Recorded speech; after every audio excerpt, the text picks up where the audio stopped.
Good morning बच्चों। मैं Sallan Ali KPS degree college Kakarua Lalitpur से आज मैं अर्थशास्त्र का एक बहुत ही इम्पॉर्टेंट भाग उपभोग पढ़ाने के लिए उपस्थित हुआ हूं और आशा करता हूं कि आप लोग समझ जाएंगे, समझ में आएगा। तो उपभोग व्यष्टि अर्थशास्त्र में आपने पढ़ा होगा। जब व्यष्टि अर्थशास्त्र पढ़ाया जाता है, शुरू किया जाता है, तो उसमें अर्थशास्त्र के 5 भाग बताए जाते हैं। तो उसका सबसे पहला भाग है उपभोग। और उपभोग अगर समझ में नहीं आया तो शायद अर्थशास्त्र समझ में भी नहीं आएगा, इसीलिए मैंने ये पॉइंट सबसे पहले पढ़ाने का प्रयास किया है। तो चलिए उपभोग पढ़ते हैं। जैसा कि आपकी स्क्रीन पर है, आवश्यकता की संतुष्टि को उपभोग कहते हैं। उपभोग वस्तुओं में उपस्थित गुण के कारण किया जाता है। वैसे सही परिभाषा दे पाना इसका बहुत ही मुश्किल है, क्योंकि उपभोग, कोई कहता है उपभोग किसी भी क्रिया का आदि और अंत है, और कोई कहता है कि जैसे मार्शल ने कहा है कि उपभोग एक नकारात्मक क्रिया है। लेकिन प्रोफेसर मेहता ने कहा है कि उपभोग उस क्रिया को कहते हैं जिससे किसी आवश्यकता की संतुष्टि के रूप में प्रत्येक इकाई से क्रमशः घटती हुई उपयोगिता प्राप्त होती है। आप लोगों ने सीमांत उपयोगिता ह्रास नियम भी पढ़ा होगा, और यह ह्रास नियम अर्थशास्त्र का बहुत ही इम्पोर्टेंट पॉइंट है, आगे हम पढ़ाएंगे भी। तो उपभोग आप लोग जानते हैं उपभोग क्या है। जैसे हम कुछ भी खाते हैं या कुछ भी अपने संतुष्टि के लिए, एक उदाहरण लेते हैं कि जैसे हमें भूख लगी है और उस भूख को मिटाने के लिए हमें कुछ ना कुछ खाना पड़ता है, तो ये जो खाने की क्रिया है इसी को ही उपभोग कहते हैं। तो समझ में आ गया होगा, आशा करता हूँ कि आ गया होगा, क्योंकि मैंने बहुत ही अच्छे से समझा दिया है। अब यहाँ उपभोग में हमने एक बात देखा होगा कि उपभोग वस्तुओं में उपस्थित गुण के कारण किया जाता है। तो ये जो गुण है, इसी गुण को ही हम उपयोगिता कहते हैं। उपयोगिता, आगे जो आपका बिंदु है स्क्रीन पर, उपयोगिता कोई भी वस्तु होती है जो हमारी आवश्यकता को पूरा कर देती है, वही उसका जो गुण होता है उसी को ही उपयोगिता कहते हैं। उपभोग और उपयोगिता दोनों को हम एक साथ जोड़ने का प्रयास कर रहे हैं कि जैसे एक हम रोटी खाते हैं, तो रोटी खाना जो एक क्रिया है वो हमारा उपभोग है, और उससे जो हमारी भूख मिट गई, वो जो उसका जो गुण है, जिस गुण के कारण हमारी भूख मिट गई, वही उसकी उपयोगिता है। इसमें उदाहरण भी आपको दिया गया है। हम रोटी खाते हैं तो उससे हमारी भूख मिट जाती है। रोटी का यही गुण जिससे हमारी भूख मिट गई, इससे ही उपयोगिता या तुष्टि गुण कहते हैं। इसको हम तुष्टि गुण भी कहते हैं, और अंग्रेजी में इसको यूटिलिटी कहते हैं। तो उपयोगिता के संबंध में 2 अवधारणाएं हैं। जैसे संख्यावाचक उपयोगिता, इसको कार्डिनल अप्रोच बोलते हैं, और दूसरा है क्रमवाचक उपयोगिता, इसको ऑर्डिनल अप्रोच बोलते हैं। तो संख्यावाचक उपयोगिता मार्शल ने दिया था, और मार्शल ने ये बताया कि जो भी वस्तु हम यूज़ करते हैं या जो भी वस्तु हम अपने प्रयोग में लाते हैं, उससे जो उपयोगिता मिलती है हम उसको काउंट कर सकते हैं। जैसे जो भी वस्तु हमने खाया, उससे हमें 1 के बराबर उपयोगिता मिली कि 2 के बराबर की 3 के बराबर की 4 के बराबर, या 10 100 कितनी भी उपयोगिताएं मिली, उसको हम काउंट कर सकते हैं। लेकिन जो क्रमवाचक उपयोगिता है, क्रमवाचक उपयोगिता का विचार है, जिसको कि हिक्स और एलन ने दिया, उनके अनुसार यह है कि यह एक यह एक मनोवैज्ञानिक विचार है, अर्थात केवल हम इसके बारे में सोच सकते हैं कि जो भी वस्तु हमने खाया उससे हमें उपयोगिता जो पहले खाए थे उससे कम मिली या ज़्यादा मिली। हम केवल इसके बारे में सोच सकते हैं, लेकिन कभी इसकी गणना नहीं कर सकते कि हमें 1 के बराबर मिलेगी, 2 के बराबर मिलेगी, 3 के बराबर, 150, इसको हम नहीं कह सकते हैं। अर्थात अगर हम इसको एक उदाहरण के रूप में लें तो जैसे हमने 2 सेब खाया, तो मार्शल इसको कहते हैं कि 1 सेब जब खाया तो हमें 5 के बराबर उपयोगिता मिली और दूसरा जब सेब खाया तो हमें 3 के बराबर उपयोगिता मिली। लेकिन जो क्रमवाचक उपयोगिता वाले हैं वो कहते हैं कि जब हमने 1 सेब खाया तो उसके बारे में हम कुछ नहीं कह सकते हैं, लेकिन जब दूसरा सेब खाया तो उससे हम ये कह सकते हैं कि पहले वाले की तुलना में हमें उपयोगिता ज़्यादा मिली कि कम मिली। ये हम सोच सकते हैं, बस उसको हम काउंटिंग में नहीं लिख सकते कि जैसे मार्शल ने कहा कि 5 के बराबर, 3 के बराबर मिल सकती है।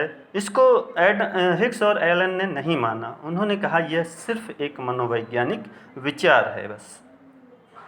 तो यहाँ पे एक शब्द लिखा है यूटिल। यूटिल जैसे हम लोग मापते हैं कुछ भी, कपड़े को मापते हैं तो मीटर में, पानी को लीटर में, वैसे ही यहाँ जो उपयोगिता को मापा गया है वो यूटिल में मापा गया है। हालांकि आगे चल के इसको पढ़ेंगे, कहीं कहीं पर हम इसको रुपयों से मापते हैं, आधार तो रुपया ही है, मुद्रा, लेकिन उपयोगिता को के जो माप है उसको यूटिल कहते हैं।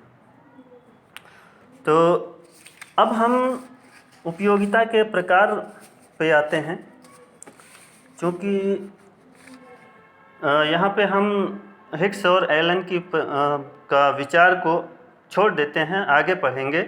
सबसे पहले मार्शल का विचार पढ़ लेते हैं जो उन्होंने संख्यावाचक विचार दिया है। तो उनके अनुसार उपयोगिता जो है वो 3 प्रकार की होती है। इसको हम लोग आगे चल के और अच्छे से पढ़ेंगे, लेकिन यहाँ पे हम उपयोगिता के प्रकार में इसको पढ़ रहे हैं तो थोड़ा सा इसके बारे में जान लेते हैं। तो उपयोगिता के 3 प्रकार होते हैं। कुल उपयोगिता, टोटल यूटिलिटी, जिसको हम शॉर्ट में TU बोलते हैं। तो यह जब भी हम कोई वस्तु यूज़ करते हैं, स्क्रीन पर लिखा हुआ है आपके, यह वस्तु की कितनी मात्राओं का उपभोग किया गया है उनका संपूर्ण योग है।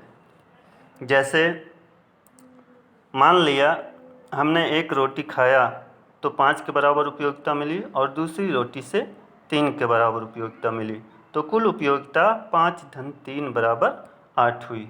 ऐसे ही अगर हम और भी वस्तु की इकाइयाँ खाएं, यूज़ करें, तो उन सब इकाइयों को हम जोड़ लेंगे।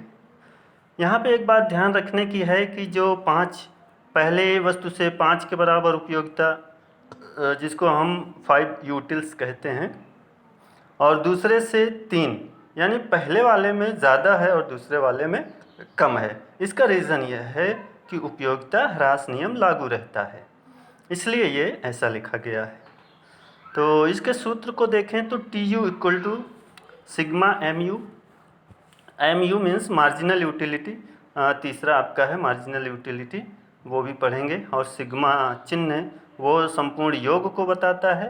तो MU, सिग्मा MU का मतलब यह हुआ कि संपूर्ण सीमांत उपयोगिताओं का योग, जैसे आपके एग्जाम्पल में दिया गया है 5 × 3 = 8। और सीमांत उपयोगिता आगे भी पढ़ेंगे।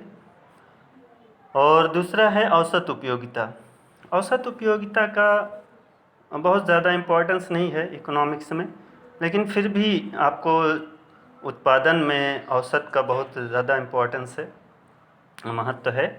तो यहाँ भी पढ़ लेते हैं। और एक बात ध्यान रखने की है कि जो ये उपयोगिता के प्रकार हम पढ़ रहे हैं, कुल उपयोगिता, औसत उपयोगिता, सीमांत उपयोगिता, इसको हम उपयोगिता में तो पढ़ ही रहे हैं, उपयोगिता मीन्स उपभोग में पढ़ रहे हैं, उत्पादन में भी पढ़ेंगे, और इसको हम कॉस्ट में भी पढ़ेंगे और रेवेन्यू में भी पढ़ेंगे। तो कुल मिला के इसको हम 4 जगह पे पढ़ेंगे और सेम यही रहेगा, सिर्फ यू बदलेगा। जैसे यहाँ पर हम TU लिख रहे हैं, उपयोगिता लिख रहे हैं, और उत्पादन में हम उसको प्रोडक्शन लिखेंगे, यानी TU की जगह पे TP हो जाएगा, और AU की जगह पे AP हो जाएगा, और MU की जगह पे MP हो जाएगा, बाकी सेम रहेगा। इसलिए यहाँ समझना बहुत अनिवार्य है, इम्पॉर्टेंट है कि यहाँ पे समझ लीजिए तो आपको 4 जगह पे काम आएगा और सब जगह याद नहीं करना पड़ेगा। और इसको हम बहुत अच्छे से समझाएंगे आपको अगले वीडियो में, सीमांत उपयोगिता ह्रास नियम में। तो औसत उपयोगिता कुल उपयोगिता को उपभोग की गई इकाइयों से भाग देने पर जो प्राप्त होता है उसे औसत उपयोगिता कहते हैं। जैसे हमने 4 रोटियां खाया और चारों रोटियों से जो उपयोगिता मिली है उन चारों रोटियों की उपयोगिताओं को जोड़ लिया तो उससे हमें क्या मिल गया, TU मिल गया, और TU को 4 से भाग दे दिया तो वो हमारा AU मिल गया, औसत उपयोगिता। इसका AU बराबर TU/Q, और Q लिखा हुआ है उपभोग की इकाई, मतलब कितनी वस्तुएं उपभोग किए हैं, कितनी वस्तुएं उपयोग की गई हैं।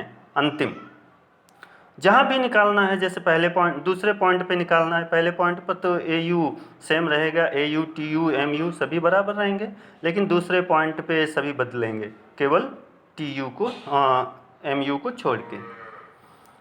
तो सीमांत उपयोगिता में आते हैं, और सीमांत उपयोगिता अर्थशास्त्र का बहुत ही महत्वपूर्ण बिंदु है, और इसके आधार पर ही व्यष्टि अर्थशास्त्र को अगर कह दिया जाए कि टिका हुआ है तो कोई अतिशयोक्ति नहीं है, क्योंकि व्यष्टि अर्थशास्त्र पूरा का पूरा उपभोग पर है, और उपभोग में ह्रास जो है, सीमांत उपयोगिता जो है, बहुत ही इम्पॉर्टेंट है। जैसा हमने आपको बताया कि उत्पादन, उपभोग, कॉस्ट और रेवेन्यू सब में आपको पढ़ना है, यानी 4 जगह पे पढ़ना है, और पूरा अर्थशास्त्र इन्हीं चारों पर है ही। तो सीमांत उपयोगिता हर जगह आपको आएगा और इसका बहुत ज़्यादा महत्व है। और आपको बता दें कि सीमांत उपयोगिता का विचार मार्शल ने दिया, और मार्शल के ही अंतर्गत हम लोग पढ़ भी रहे हैं। तो प्रत्येक इकाई से मिलने वाली अलग अलग उपयोगिताओं को सीमांत उपयोगिता कहते हैं। जैसे हमने अभी उदाहरण बताया था कि हमने 4 रोटियां खाया, 4 रोटियों में पहली रोटी से हमें 5 के बराबर, दूसरी रोटी से 4 के बराबर, तीसरी रोटी से 3 के बराबर, चौथी रोटी से 1 के बराबर उपयोगिता मिली। तो जो पहली रोटी से हमें 5 के बराबर, तो 5 क्या है, पहले बिंदु पर सीमांत उपयोगिता 5 है, दूसरे बिंदु पर 4 है, तीसरे बिंदु पे 3 है, चौथे बिंदु पर 1 है। तो यही क्या है, सीमांत उपयोगिताएं हैं। या इसको दूसरे शब्दों में कहें, दूसरी तरह इसकी परिभाषा करें तो ये कह सकते हैं कि उपभोग क्रिया में एक अतिरिक्त इकाई के उपभोग से उपयोगिता में जो अतिरिक्त वृद्धि होती है उसे सीमांत उपयोगिता कहते हैं। जैसे हमने 4 का उदाहरण लिया, तो पहले एक रोटी खाए तो हमें 5 के बराबर उपयोगिता मिली। अब कह रहा है कि उपभोग क्रिया में एक अतिरिक्त इकाई के उपभोग में वृद्धि करने पर, एक अतिरिक्त इकाई मतलब एक खा रहे थे फिर दूसरी रोटी खाना शुरू किए, तो उससे जो कुल उपयोगिता में उपभोग से जो इसमें कुल उपयोगिता नहीं लिखा है, केवल उपयोगिता लिखा है, तो कुल उपयोगिता में एक अतिरिक्त जो वृद्धि होगी, जैसे पहले से हमें 5 मिली और दूसरे से जो मिली तो हमने कहा कि 4 मिली, और जो यहाँ पर जोड़ेंगे 5 और 4 कितने हो जाएंगे, 9। तो वृद्धि कितने की हुई, दूसरे पर, पहले दूसरे जब रोटी खाया तो कुल उपयोगिता में कितने की वृद्धि हुई, 4 की, क्योंकि दोनों का योग 9 है और पहली में 5 है, तो इसका मतलब है कि 4 की वृद्धि हुई है। तो यही जो 4 की वृद्धि हुई है वही सीमांत उपयोगिता कहलाएगी। ऐसे ही हर बिंदु पर हम इसको निकाल सकते हैं। हम इसको और अच्छे से निकालना सीखेंगे आगे चल कर के, हमारा जो सीमांत उपयोगिता ह्रास नियम है उसको पढ़ेंगे तो वहाँ पर ये सारी बातें अपने आप से निकल कर आ जाएंगी। हाँ, इसको न्यूमेरिक भी करवाएंगे तो आ जाएगा। और इसका सूत्र जो है, 2 सूत्र हैं, वो इसमें एक ही सूत्र लिखा हुआ है, कोई बात नहीं है। तो और यही इम्पॉर्टेंट सूत्र है, आपको यही हर जगह मिलेगा। इसका MUN = TUN minus TUN minus 1, इसको भी हम आपको निकालना सिखाएंगे। सेम वही बात है जो अभी मैंने बताया कि पहले TUN क्या है, जहाँ पर भी हमें निकालना है वहाँ के जैसे हमें दूसरे बिंदु पर निकालना है TU, तो n हमारा 2 हो जाएगा। तो TUN उस पर टोटल उपयोगिता कितनी है, 9 है। अभी मैंने बताया था TUN यानी टोटल उपयोगिता कितनी है, 9 है, माइनस TUN माइनस 1 यानी एक उससे पहले कुल उपयोगिता की जो दूसरा बिंदु है, दूसरे बिंदु से एक पहले अर्थात पहला बिंदु, तो वहाँ पर टोटल उपयोगिता कितनी है, वहाँ पर टोटल उपयोगिता आपको 5 ही मिली है। तो 9 माइनस 5 बराबर कितना हो गया, 4 हो गया। यही आपकी मार्जिनल यूटिलिटी है। इसको दूसरे से ऐसे भी निकाल सकते हैं, जैसे आपका AU बराबर TU/Q है, तो इसको हम डेल्टा TU/डेल्टा Q कर सकते हैं, अर्थात कुल उपयोगिता में परिवर्तन बटे उपभोग की गई इकाइयों में परिवर्तन। सेम वही आ जाएगा, कोई इसमें अलग नहीं होता है। तो इसको सीमांत जो उपयोगिता होती है उसको भी 3 भाग होते हैं, 3 नाम दे दिए गए हैं। जब हम उसको निकालेंगे तो वो आ जाता है, अपने आप समझ जाएंगे, धनात्मक, शून्य और ऋणात्मक। क्योंकि ये जो सीमांत उपयोगिता होती है वो घटते हुए क्रम में होती है, तो जब हम पहले उपभोग करेंगे तो हमें धनात्मक मिलेगी, और एक समय ऐसा आ जाएगा कि जो उपयोगिता है या सीमांत उपयोगिता है वो शून्य हो जाएगी। और शून्य हो जाने का मतलब ये है कि हमारा पेट भर जाएगा, जैसे हम रोटी खा रहे हैं, हमारा पेट भर जाएगा। इसको हम क्या कहेंगे, पूर्ण तृप्ति का बिंदु कहते हैं, अर्थात पूरी तरह से हम यहाँ पे संतुष्ट हो जाते हैं। और उसके बाद भी अगर उपभोग जारी रखा जाता है तो उपयोगिता हमें ऋणात्मक मिलना शुरू हो जाती है। इसको हम लोग आगे पढ़ेंगे तो उसमें सारा क्लियर हो जाएगा। अब अभी तक हमने जो भी पढ़ा है उसको एक चार्ट के रूप में अगर दिखाया जाए तो ऐसे होगा, आपकी स्क्रीन पर दिख रहा है। जैसे उपभोग है तो उपभोग आवश्यकता संतुष्टि की क्रिया को कहते हैं, और फिर उपभोग का जो क्यों किया जाता है, किसी वस्तु में जो उपयोगिता होती है इसके लिए किया जाता है। ऐसा तो है नहीं आप कुछ भी खा लें, वही खाएंगे जिससे आपको लाभ मिलेगा। कोई कलम तो खाएगा नहीं, कलम का यूज़ लिखने में किया जाएगा, क्योंकि लिखने में ही उसकी उपयोगिता है, खाने में नहीं। और रोटी को हम केवल खा सकते हैं, उससे लिख नहीं सकते हैं। तो जो उसका गुण है वही उसके गुण को ही उपयोगिता कहते हैं, आवश्यकता संतुष्टि का गुण। और ये उपयोगिता की अवधारणाओं को दिखाया गया है संख्यावाचक और क्रमवाचक। संख्यावाचक में मार्शल जो संख्याओं पर आधारित है, जैसे 1 2 3 4, यानी किसी भी वस्तु से जो मिलने वाली उपयोगिता है उसको हम यूटिल्स में या संख्याओं के रूप में माप सकते हैं। और क्रमवाचक हिग्स और एलन ने दिया, सैमुअल्सन ने भी बाद में इस पर अपना सिद्धांत दिया, और ये मनोवैज्ञानिक आधार पर आधारित है। और मार्शल के जो संख्यावाचक उपयोगिता है उसके 3 रूप हैं, कुल उपयोगिता, औसत उपयोगिता, सीमांत उपयोगिता। और सीमांत उपयोगिता धनात्मक, शून्य और ऋणात्मक हो सकती है। तो अब आगे का पॉइंट आपका है सीमांत उपयोगिता ह्रास नियम। आगे चल कर के हम लोग इसको पढ़ेंगे।